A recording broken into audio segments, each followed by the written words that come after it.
This is SoundLives, a NewMusicBox podcast sharing insights and stories from people who dedicate their lives to new music. Brought to you by New Music USA, the resource for adventurous creators and listeners in the US and beyond. Welcome to SoundLives. I'm Frank J. Oteri, and you're listening to Mom's Idea by Renée Baker. In this episode, I'm talking with Renée Baker about her extraordinary output of musical compositions and paintings, as well as how she makes the most of her time to create and has the courage to keep going no matter what obstacles try to get in her way. I've been poking around your website, and you've written over 1,000 pieces of music. 2,000. 2,000. Wow. And that is an old estimate. To anybody, that's like totally shocking that somebody would have written 2,000 pieces of music. And you'd say, okay, well, maybe that's all she does. But that's not all you do. In addition to writing music, you conduct various ensembles, you lead ensembles, you play music, and that's just the music. And then you're a painter, and you've done tons of paintings, and you're a poet. And I sell paintings too. That's the best part. They're beautiful. So that's great. That's great to hear that. Thank you. But all these things take time. Where do you find the time to create all this amazing stuff? The first thing I don't do is I don't separate life from creation. So I have a life as a housewife. I have to cook every day like everybody else. But, I think my time schedule is very different. Like you and I are speaking at 10:30 in the morning at my time, and I've already cooked my dinner. I do it immediately after breakfast so that my husband doesn't have to be inconvenienced. But my time schedule is very much almost like I'm on European time. I get up in the morning, I fix breakfast like everyone else. But then the day is segmented into, am I working on publishing? Am I working on painting? Am I working on composition? And so the time that I allot for those things, I don't allow myself to be distracted during those times. And, when you sit down and get to it, it gets done. And I really wasn't counting, but it was at some point I said, I really need to catalog what I've done. And the books that I published this summer were just remnants of catalogs from shows with hundreds of paintings in them. It was mostly for my documentation, but to share also with one of the galleries that I'm represented by. And I don't write on the computer. Sorry, I don't know how to use any of those notation programs like Sibelius or Finale. I just don't have a feel for them. I write on paper and I just keep going. And I have a plethora of groups that I write for. So it could be classical, it could be my orchestra, it could be the AACM, it could be the Great Black Music Ensemble, solos, all of that. I just do it. Now, you say you divide, so each day you work on music, each day you work on painting, each day, outline a typical day for me. Okay, this morning it was breakfast about 7:30, and right behind that, about 8:15, started dinner. Now, I had this call with you at 10:30, so I sat down and did payroll for a recording that I did. The musicians need to be paid. When I'm done with my conversation with you, I have 4 gallons of paint in the hallway that will make their way to my studio garage. And I'm working on a series there. It's a aquatic of 4 paintings that was started about 3 days ago. And I can't always get things finished that day. So these might not be finished for a couple of weeks while I determine what the palette is going to be. It has to strike me.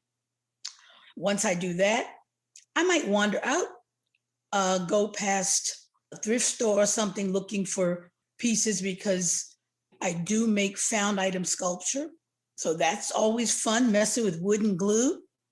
And then I'll probably nap and watch a few zombie movies. I'm a Walking Dead aficionado. Love it. When I'm done with that, since dinner's already fixed, my husband can eat whenever he wants. I will probably go to a coffee shop or sit outside a coffee shop. I keep my manuscript book in the car. So anytime I'm driving or going to sit by the pond or going to sit by the lake or going to feed the ducks, I keep adding to these compositions. When they're finished, I pull them out and I put them in envelopes. I touch almost everything every day, mainly those, but I do a lot of silent film. I've scored over 300 silent films. Wow. And unfortunately, Ebert Fest, the Roger Ebert Film Festival, that was to be September 8th through 11th, just got canceled. Oh, because of the pandemic. Because of the pandemic. But this is the third time that I've been invited to present a silent film with my ensemble live at Ebert Fest. Wow. Chaz Ebert is a marvelous fan of our work. And this year we're going to be doing The Scar of Shame from 1927. But she's already booked us for April of 2022. They just feel it's too much of a risk for the audience. Now, we found a way to space in the pit and make the ensemble much smaller than the last one. The last one, I took 20 for the pit. So this time we were taking 8 so that everyone could distance, but it's not going to work for the audience. So April it is. But I've been so lucky to be accessed at the top of that film game, just out of the box from my first film. That's really great. And hopefully, there'll be a time where we won't constantly say, is this going to happen? Is this not going to happen? Yeah. We're living in a very strange time. And I eventually want to talk about that a little bit, but I don't want to turn our whole conversation into that because that's way too depressing. And there are so many things to celebrate. I know, but you know what? Most of us, freelancers, et cetera, you always say to yourself, oh my gosh, if I had a sabbatical, this is what I would do. Well, you just had one. It's true. But I still want to get to this amazing day that you have. So art in the morning, afternoon, music in the evening. Is that kind of a fair? Yeah, and film when my eyes are clear from not staring at the computer all day. It's all about creating. I feel I'm creating even when I fix dinner. Right, of course. And I assume you get to eat that dinner too, I hope. Yes, I do. Yes, I do. Do you sleep? Of course I do. Okay. It's generally between 2 or 3 a.m. and then 7. Wow. Because I'm not jumping in the car and driving on the expressway. I don't have to pad 2 hours on the front or 2 hours on the back of the driving time because it takes me in normal stop and start traffic about an hour and a half to get into Chicago. Without that, that's 3 or 4 more hours. We have 24, geez oh Pete's. If we're lucky enough as freelancers to make any kind of living, then we're piecing together many of these factions of activity. I just feel really, really happy and blessed that right now I don't have to say, welcome to Walmart and hand you your cart. So the music, the film, the art, just the creating is worthy. It's a worthy profession. Our society, we're in this ridiculous kind of victims of Aristotle. Aristotle saying one person, one job. Are you a composer and just a painter on the side? Or are you a painter, composer on the side? But for you, these things all seem equal. They are. And I'm thrilled that you said that because for almost 25 years, I was principal violist in the Chicago Sinfonietta. And one of the things that I'd always been told by teachers was basically the message was stay in your lane. So my lane was as a violist / violinist, and I did very, very well, very, very well as a teacher and as a performer. But as that time came to a close, not quite 8 years ago, I realized that I had kind of stifled the urge to do all these things and expose them to the public. I mean, I have drawers and cabinets of paintings, but I always felt that I didn't want to be seen as a dabbler. So I just kept working on whatever that voice was. The switch turned on when Paul Freeman, the former conductor of the Sinfonietta, actually heard my music at an event. He said, you program these programs. Whose music is this? And I said, well, tell me first, did you like it before I divulged the program? He said, yeah, it was wonderful. It was a string quintet with marimba. And I said, it's all mine. I had made wedding books for ensembles, which I never published, but I just gave to my musicians. I mean, he was flabbergasted. After that, he asked me if I wanted to write the string overture for the Chicago Sinfonietta. And I said, no. He said, why? I said, you got like a whole orchestra up there, one that I'm in, and you want me to write just for strings? Nope, I need to flex. So it's the whole orchestra or nothing. And he said, okay. That was my first orchestra commission. It was Sundown's Promise, a piece about the celebration at the end of the Japanese rice harvest. So it was premiered at Symphony Center, Dominican University, blah, blah. It was amazing. 13 taiko drums, Wow. Jazz quartet, Butoh dancers, and shamisen ensemble, and full orchestra. Wow, I want to hear that. Lots of names that you know, Tatsu Aoki and his shamisen ensemble, and Tatsu Aoki's taiko group, Nicole Mitchell, David Boykin, blah, blah, blah, blah, blah. It was an amazing first outing. Fantastic. And it's amazing that you stuck to your guns and said, I'm not writing for string orchestra. I want to write for the whole orchestra. I love that. Well, you know, it wasn't about sticking to my guns. It was just, if I stayed in one pigeonhole, I needed to flex my muscles on the brass parts and the wind parts and honing the skill of how to write an effective bass line. I needed to work in the total vernacular. I'm a string player. I know about string writing. Let's access and hone the stuff that I'm not as proficient. I'm not scared of very much. I mean, what's going to happen?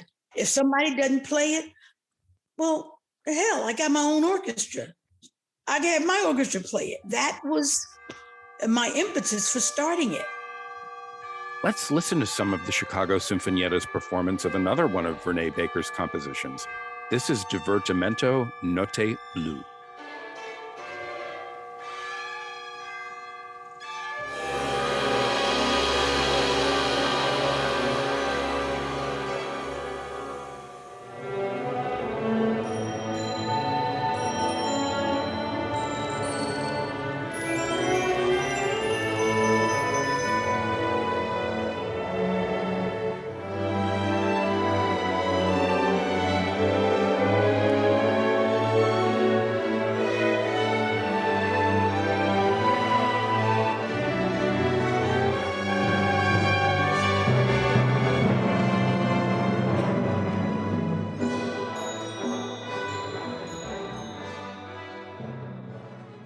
Composers that honestly kind of sit around and wait for the environment to form their career, that's nice, but I'm not 21.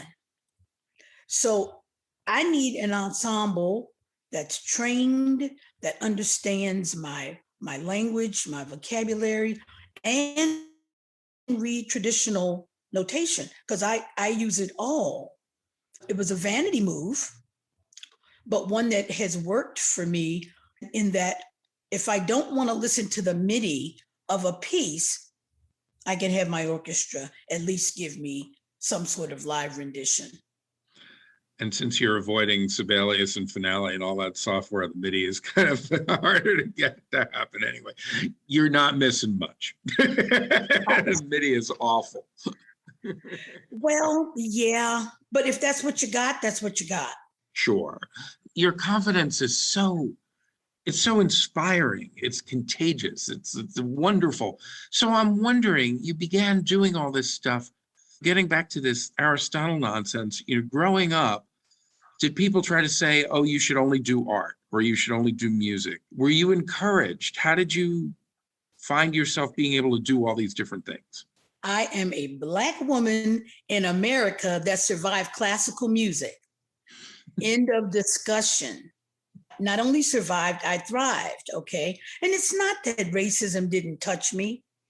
It's not that hostility didn't touch me. It's not that comments and attempts to put the basket on my head weren't there. It's just that I don't believe in limits. If I'm given a skill set, it doesn't mean that that skill set is developed at the time that I start, but it is my duty to develop it because God gave me that ability. So go for it. What's the worst that can happen? Somebody said they don't like it. I don't care. Somebody says, oh, I don't like the color palette in that painting, which has been said. Well, look, there's hundreds of others that you can look at. The fact that I've been able to monetize it is sheer luck and a blessing. But see, I don't create out of making a commodity. None of my work is a commodity. My work is art. So if you think only in terms of commodity, if it doesn't sell, you think it's not worth it. And that's a faulty mindset that many composers fall into. You have to see your art as art and not merchandise. That's just my thinking. So when the opportunity meets the work that you've already done, you're in. That has been the rubric for me. It's been that simple. I don't mean to oversimplify it, but I truly believe that everything that anyone touches, if you work hard enough at it, you can make magic and you can engage people. So in terms of mentors, in terms of people who encouraged you, inspired you, is there anybody that you could point to and say, this person helped set me on this direction? Well, you know what? It's not just people living. I was totally inspired by Anais Nin in the composing, conducting world. Believe it or not, this guy, Iancu Dumitrescu, is an absolutely amazing creator. And it's not that I seek to duplicate anything that any of these people do, but I find inspiration in their activity. I certainly was opened to the door of the AACM by my friend Nicole Mitchell, who at that time I had never improvised not one note. And she mentioned to me, she said, there's something about your spirit. I think you belong in this group. And I said, yeah, well, whatever. So after 2 years, I petitioned for membership and I got in. I'm inspired in the academia world by George Lewis and what he's made happen, and Roscoe. But the majority of the people that I look up to have come from reading and from accessing not just their successes, but their tragedies. So Nicolas de Stael, painter, Picasso, absolutely most prolific person on the planet because he just worked. I don't think he was counting. That's writers. Mirta Dermasachi, I believe she's Argentinian and a Semitic published writer. It's all over the place. I'm constantly absorbing life journeys, not for direction, but for affirmation. And in terms of the affirmation that the AACM represents, is this openness to all styles, to all approaches to making music. AACM embraces everything. Yeah, we do. I realized that at the beginning of my composer journey, whether or not I was going to be focusing on a classical piece or a string quartet piece or a trio or a solo piece or a combo, between the AACM and, believe it or not, John Cage, the umbrella opened for me and basically said, don't write in genres, write from your ear, write from what you hear. I will say that a luncheon with Anthony Braxton also changed the palette for me. He had mentioned to me that he was interested in my orchestral works. I hadn't started writing the operas at that time. I was in New York to play on one of his operas that was presented at Roulette.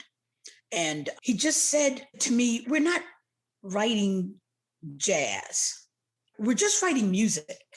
If we're thinking people, then out of our hands or into our music comes everything that we've absorbed as humans. I leave it to other people to categorize it. If you want to pigeonhole it, that's for you. It certainly doesn't impact what I create. I know that you went through the program for musical composition at Vermont College of Fine Arts, which is also open to so many different styles and treats all musical genres equally. I'm wondering if that was affirmational as well in that way. It was.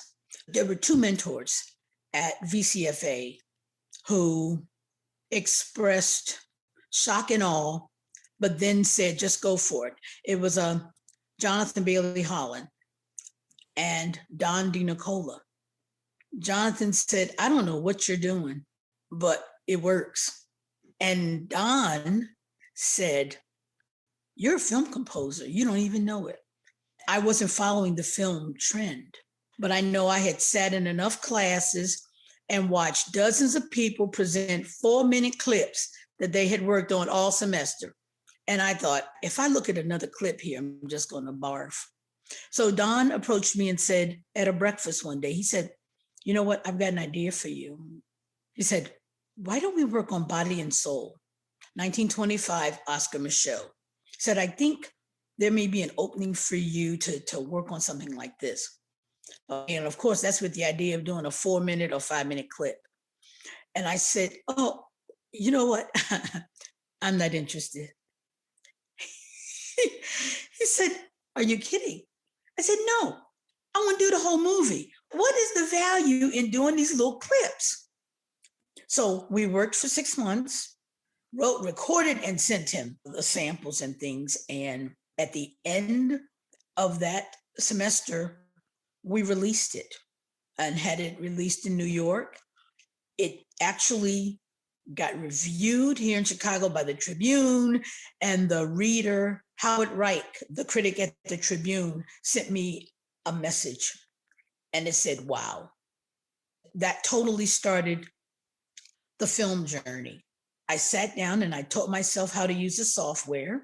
I just sat in the studio for almost 3 months until I figured out how to marry the scores to the silent film. And I only deal with public domain films when I'm dealing with someone else's art. So we're talking about from 1898 to 1927, when talkies became de rigueur. I could sit and score 2 or 3 films in a day if I put my mind to it. Because a lot of the silent films are shorter. They range from 15 minutes, 20 minutes, an hour, 10, that kind of thing. It's a lot to embrace, but I do give each discipline and each practice its time so that nothing stands still.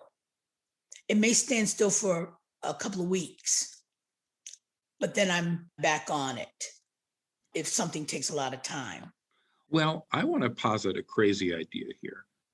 I think one of the reasons why you do such fantastic work in all these different mediums is that you don't necessarily compartmentalize them and say, oh, that's music over there. Oh, that's painting over there. But there's kind of a common aesthetic that filters through all of these things. Absolutely. Believe it or not, not that I need another degree, but I'm getting ready to apply for the visual art MFA at VCFA. Oh, wonderful. I want that experience. I don't want to pay for it, but we'll see.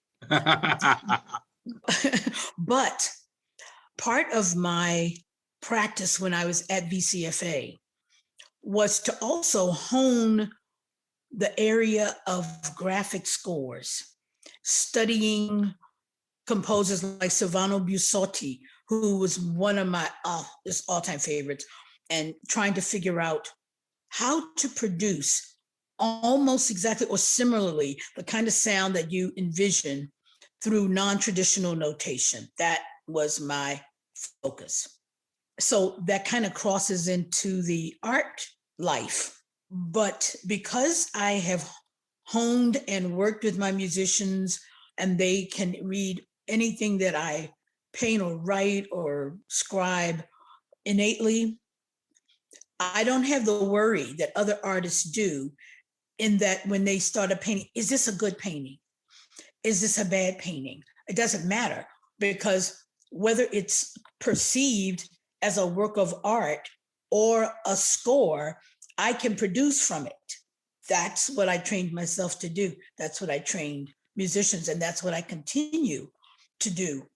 So this fall, I'm subbing for 2 ensembles at DePaul University. I'm conducting both the New Music Ensemble, Ensemble 20, and the Chamber Orchestra. Wow. I never thought I'd get engaged to do both extremes.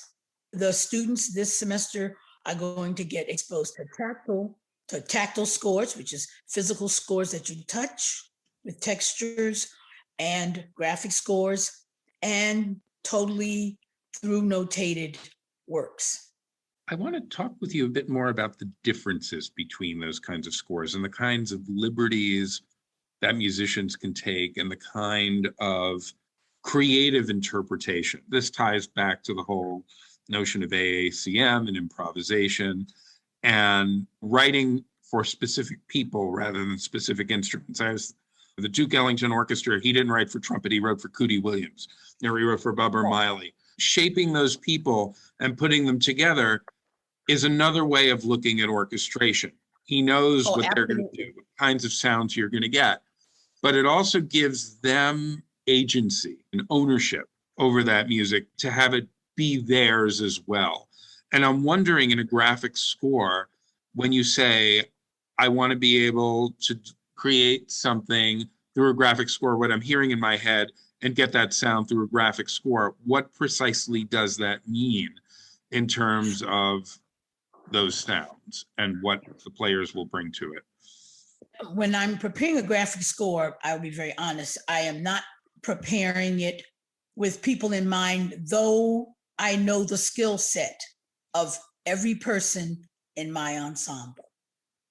And even when new people come in, one of our introductory exercises is always, without any music, I need to hear each person's creative voice. Now, I also tell people, don't run out and get those Jamie Abersol books, because I'm not interested in hearing those licks. I listen to every player.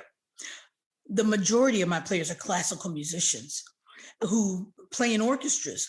So they have honed a voice. I know the tones. I know where they're likely to go. I can look at a cellist and look at his hand and see pretty much what he's getting ready to play and the range. Sometimes at that moment, I can tell him to shift. Oops. Oh, there we go. I can tell him to shift because I see you're getting ready to launch your little solo in a range where the trombone and all those middle voices already are. So if I want your thing to peak out, I need you to move up. So there's a whole symbology involved. I did study Walter Thompson's sound painting as well as Butch Morris's conduction. John Zorn's Cobra, Iancu Dimitrescu, and Maria Avram I studied. And there's not one of those systems that works for me alone, because the language that I've developed is pretty organic. And I don't need people sitting and looking at me going like this, oh, me? Ooh. Or I don't need them wondering about what the symbol means. So what I've developed is very organic. So you know right away, within seconds, what it is I'm instructing you to do. Some of it is improv, but it is totally shaped. Often I give them cues at the beginning. If I think something's going to be pretty heavy and they're looking at a graphic score, sometimes I have to point them back to the sheet, because I can tell when you've just gone off on your own journey, because what I envision has nothing to do with what I put on that page and what you're doing. So when that clarinet player decides to go, whoop, whoop, whoop, I know you're just having fun, because there's nothing that resembles a glissando on that page. You know where the twists and turns are. You learn the skill set so that you can create as a conductor and composer. You can create close to the sound that you want. And I am often thrilled with the happy accident, which means that someone really goes in and takes the blue in a piece very seriously, and they lower down into that warm blue area. And someone else might see it differently, but I have put the same music in front of the same players over and over again and got similar results. So I know that they're reading what I put in front of them. It's magic, absolute magic. Now let's listen to a little bit of Renée Baker's composition, A Different Alone, performed by the AACM's Great Black Music Ensemble.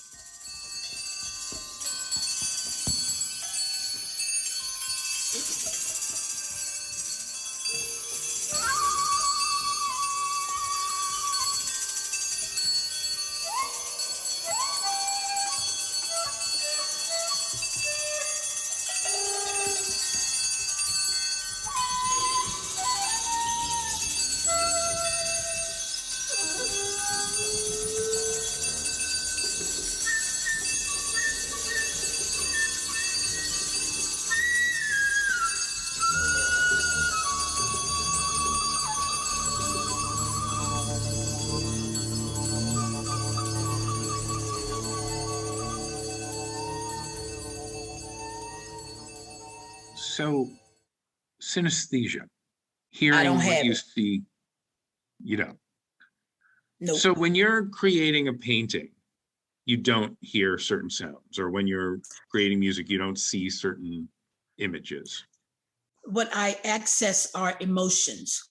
So when I write keys for some of these color field paintings, I'm trusting that the players will innately go to what a red is, or a yellow, or a black.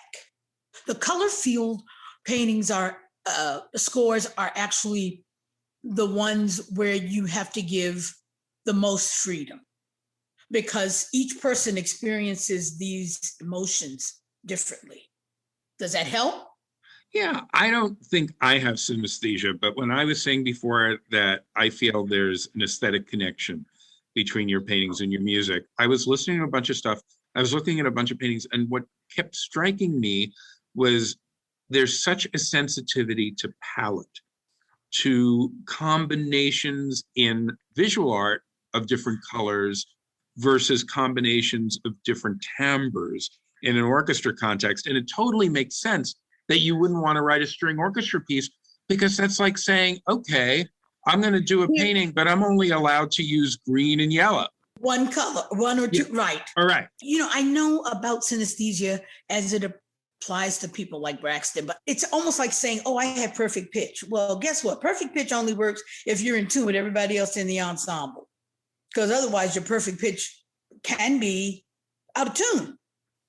Exactly. But I will say that in regards to color and palette, I have relative pitch, just like I develop relative pitch with music. When I write a viola line, I can hear exactly what it's going to sound like.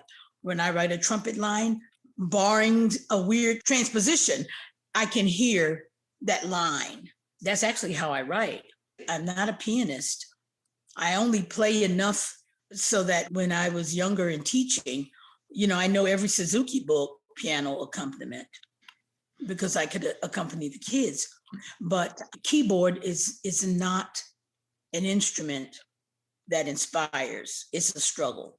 And it's also a bit of a straitjacket because it's just those 12 pitches. Well, especially because of your music, I can't say that's all that we have. We have tons and tons and tons and tons of pitches. Yeah.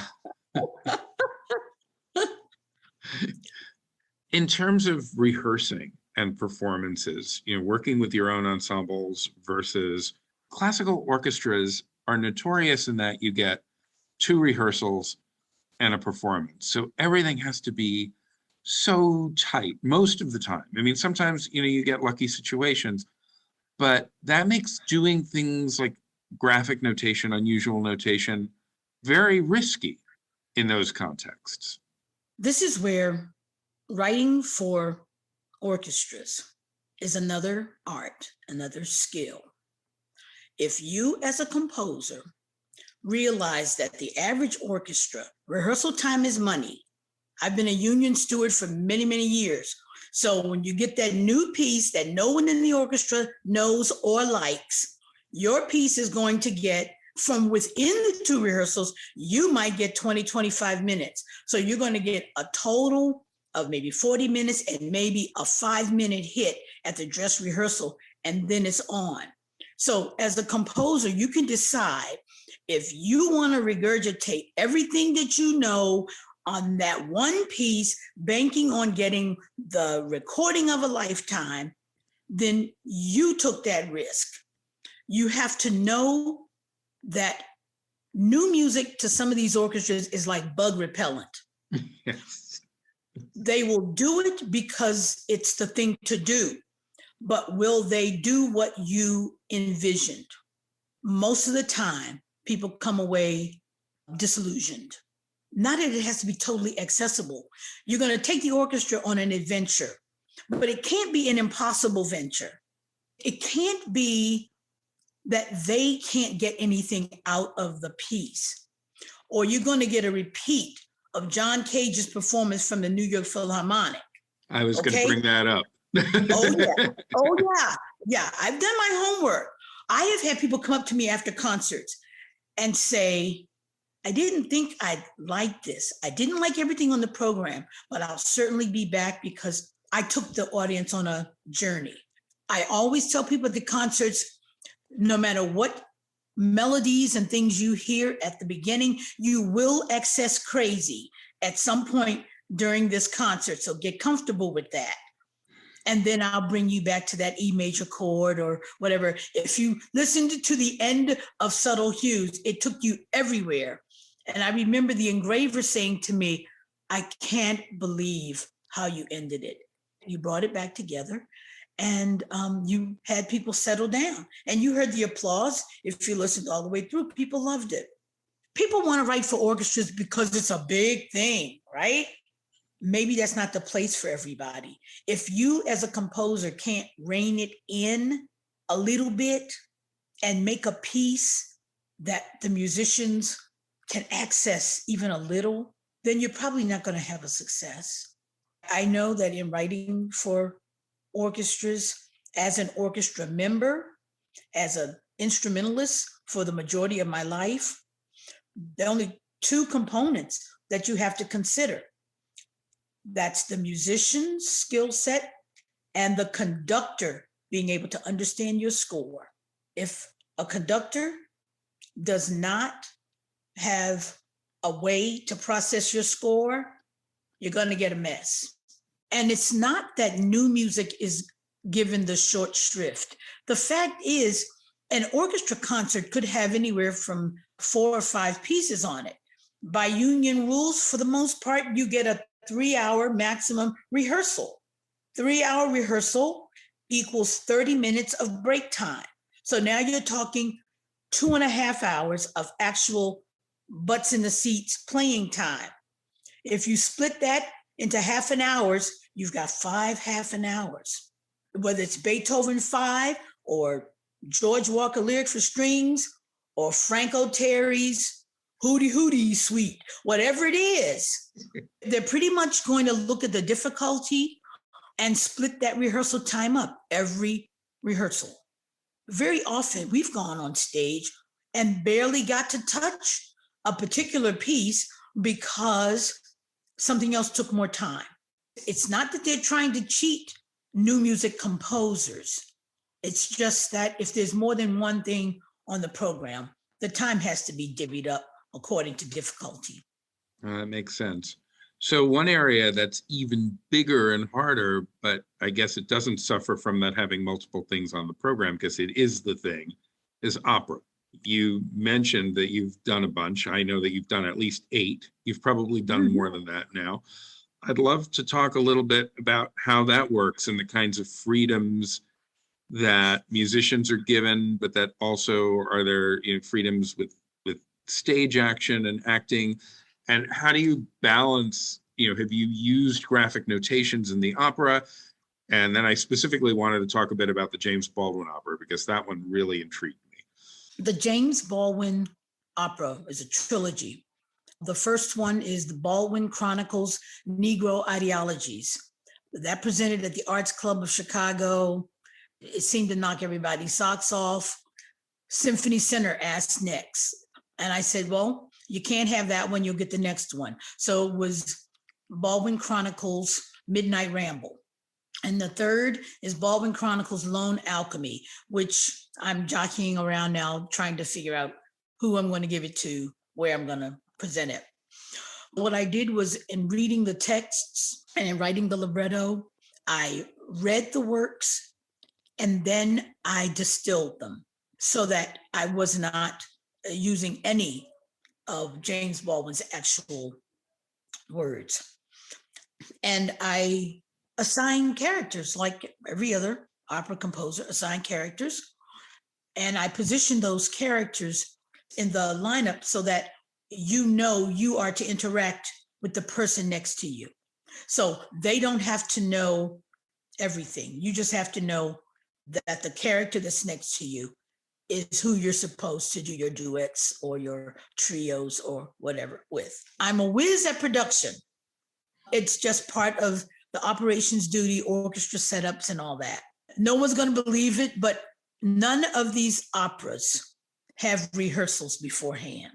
Whoa. Okay. None. I give the libretto to the singers. I may give it to them a week before, and I may hand it to you on the day of. The one thing I do dictate is costume. I need the element of surprise because I need them to be inside the text and libretto that I've given them. And no one gets the same piece of libretto. The musicians never know what I'm bringing, never know how it's going to be notated. And the strings and things are generally no graphic. They have complete through notations because I need that thread. I need the melodies. I need the treble instruments to give me the themes and to give me the pitches. That's about all of the secret magic of my operas that I'm about to divulge. It has been absolute magic, but I know the voice and the leanings of every vocalist, and the voice styles always span all the genres. So I had on the Baldwin Chronicles at Symphony Center, I have 4 opera singers, Dee Alexander and Talabdin Ziad from the AACM, gospel singers. I had Vicki Johnson and Jeffrey Burish, pop, opera, gospel, creative, classical. Those genres to me become colors, and I have to encourage the singers. I know you are standing next to an opera singer. Please do not try to imitate that vibrato. do what you do when you do pop. And I found that that formula worked for me. My second opera presented in the US was Sunyata at the MCA. I wrote Sunyata in Vietnam. I had taken myself to Vietnam to do a residency, and that's where I crafted Sunyata. When I came back, I contacted the MCA and said, I'd like to have a meeting with someone. This is what I've done. They said yes. It was Peter Taub and Yolanda Kursak. They said, wow, okay, we'll meet at the restaurant. We talk. I explained the premise of it. And they said, this is kind of dark, but yes, we want to produce it. That simple. That was the first time using singers that I knew of. The very first opera that I did was in Zola, the Netherlands. And that was Blue Samsara. I used community players and community singers, you know, people who do the jazz hands, you know, all that kind of stuff. It was that opera needed some rehearsing, but I was there to do that at the Distedelijk Museum. And I learned a lot on that very, very first dry run, because if I could do that with totally untrained actors / singers and musicians, then I definitely could get a hit with musicians and singers that I knew. So a final area to kind of bring it full circle, we're talking about opera. This is actually very connected to this because all these things happen in specific places. You've made a lifetime career in Chicago, and it's been a very good, nurturing environment. It seems like an extremely nurturing environment for a wide variety of creative pursuits. I've taken things other places. When I was working on honing like the films, I gave numerous screenings in Berlin because they were primarily race films. I knew that people wouldn't be familiar with them. And so I was able to get reactions from European audiences. I did that in Graz. At Stockwerk, I did a Japanese film, Page of Madness, with a completely live ensemble.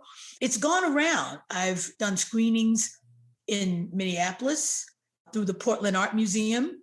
So Chicago is definitely an access point. But like most Americans, you know, sometimes we only value stuff that's been other places. Yeah. So the summer before the pandemic started, I did 2 film festivals in Paris, 9 films each, at a place called the Berkeley Bookshop, right around the corner from the Odeon. I just contacted someone and said, you ever considered doing a film festival? They said, what? So they looked my stuff up and they said, you should be at the Odeon, not at this small place. I said, small is good. So packed my thumb drives. And the first time, all the films had recorded scores. The second time, I hired a live ensemble in Paris, did screenings at the Babylot and at Berkeley Bookshop. So I will go anywhere that someone will give me the opportunity to screen and show. The same thing with music. I started Peak Contemporary Project in Berlin, all Berlin musicians. German musicians respond differently than American musicians. You know, people just respond differently. And so I was very interested in the take on the processes that I was bringing. So I've done it with universities here. I did a major project with Indiana University using orchestra and jazz musicians from Jacobs School of Music, using the Illinois Modern Ensemble and students on campus. So I'm an opportunist. Chicago being your home base, as it were, the Chicago area, Yes. Has that been helpful? Has that been nurturing? Has that been encouraging versus if you were somewhere else as your home base?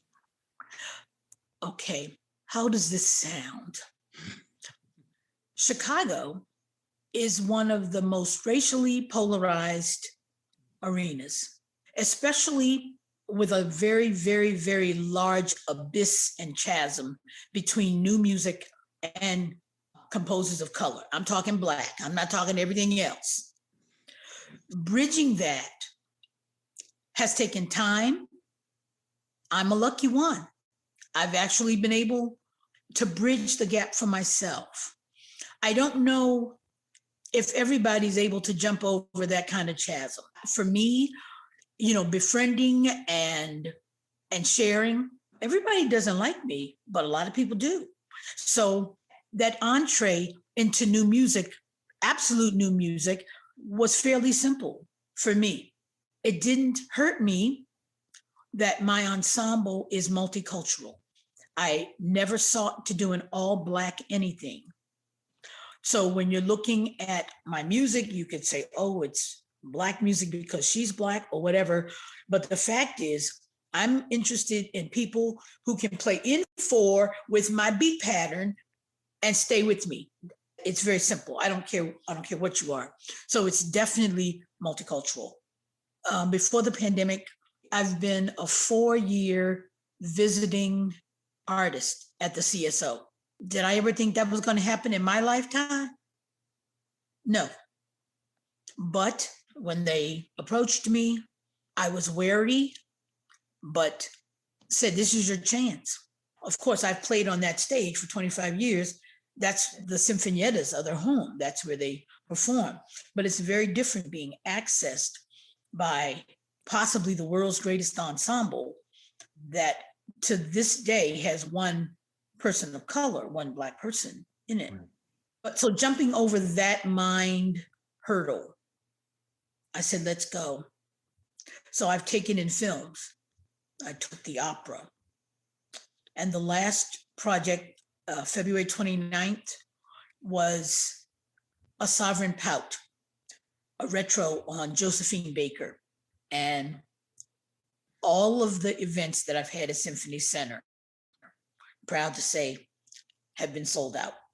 So the world past February 29th, the pandemic world, the world we're still in, and who knows when we'll be out of it, the sabbatical, as you called it earlier in our conversation.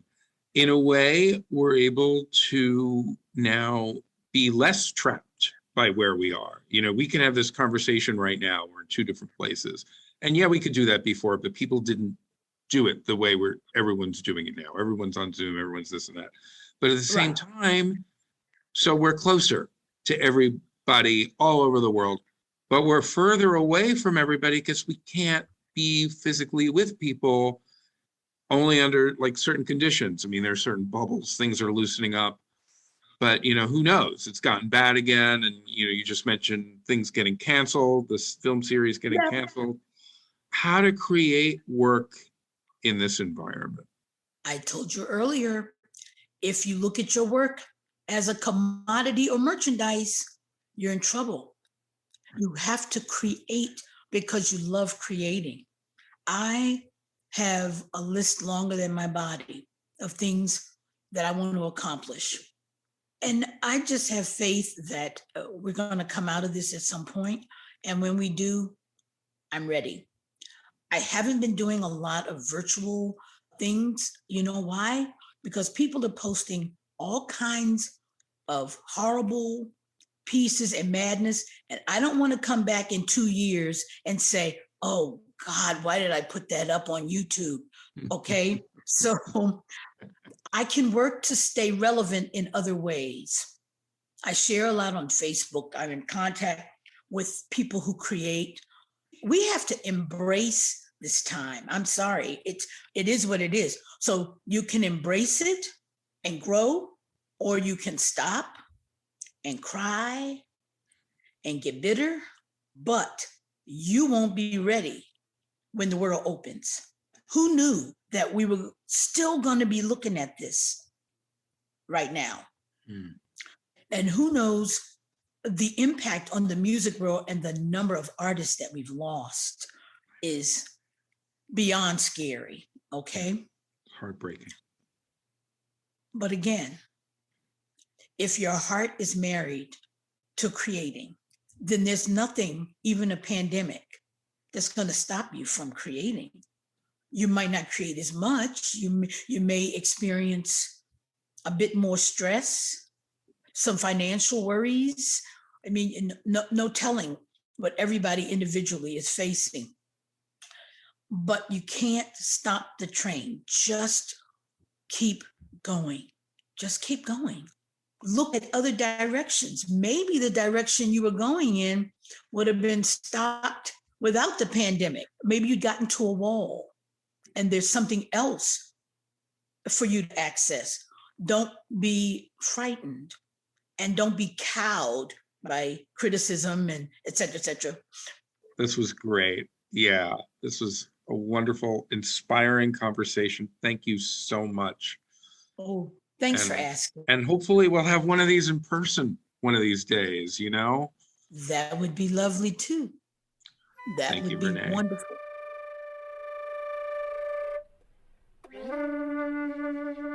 This has been SoundLives. I'm Frank J. Oteri, and our guest in this episode was Renée Baker. But before we sign off, let's listen to a little bit more of Renée Baker's music. This is Pratagraha, Virtue of Freedom from Detachment, performed by Nicole Mitchell.